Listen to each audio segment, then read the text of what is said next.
Have 各 you 位有没有 ever 想 wondered 过，我们 about 每 the A 天 for 都在用 paper 的 we use A4 every 纸 day? 那个 Who 尺寸 actually 到底是 decided 谁 on that 定的？ size? If you take a ruler to measure it, you'll find its length is 29.7 centimeters, and its width is 21 centimeters. These numbers are pretty weird, right? Why isn't it a neat 30 by 20? Or 30 by 21? Why stick with an odd number like 29.7? A number that triggers someone's OCD? You might think the paper factory just cut it randomly back then. Or it was a mistake left by a broken machine. No. Behind this actually lies a super perfect mathematical magic. And this magic is right in the square root chapter of your middle school math textbook. Let's start with a brain teaser. Suppose you have a piece of paper 30 centimeters long and 20 centimeters wide with a ratio of 3 to 2. If you want to save money by folding it in half to print 2 pages of a scaled-down document, then for this small rectangle after folding, what will the aspect ratio be? The answer is 2015, which is 4 to 3.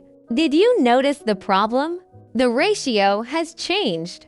The originally slender paper became fatter after being folded. This is a disaster when photocopying. If you scale down a large image onto this small paper, the image, to match the shape of the paper, will either be squashed horizontally or stretched vertically. When your idol's photo is printed smaller, their faces might turn into a pancake.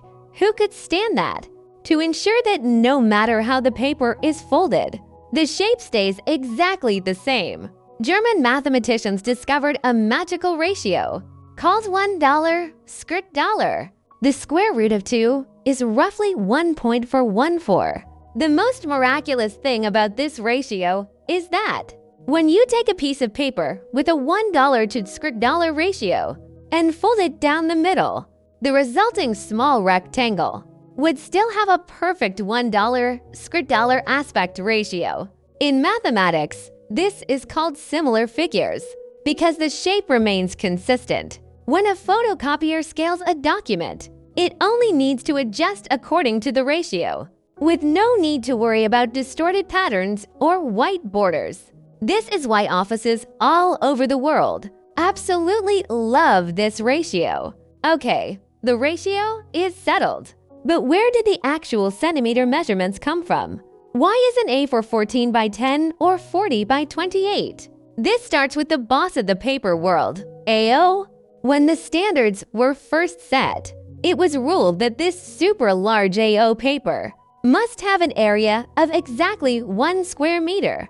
Given the aspect ratio must be $1 sqrt, and the area must be 1 square meter. After mathematical calculations, leave this part to the computer. No need to break a sweat. The dimensions of AO were fixed at 118.9 centimeters by 84.1 centimeters. Now for the moment of magic, fold AO in half, and it becomes A1. Fold A1 again, and it's A2. Folding A2 again, and it becomes A3, the kind you often use for posters. Folding A3 again. And yes, it's our most familiar A4 because it is cut from 1 square meter by folding it for consecutive times. The size of A4 finally landed on 29.7 by 21 centimeters. This isn't just a random guess. It's the ultimate result calculated to avoid wasting a single bit of paper. So, next time you're frustrated calculating the square root of 2 in math class, look at the test paper in your hand. That piece of A4 paper is using its weird 29.7 by 21 physique to tell you, hey, stop complaining.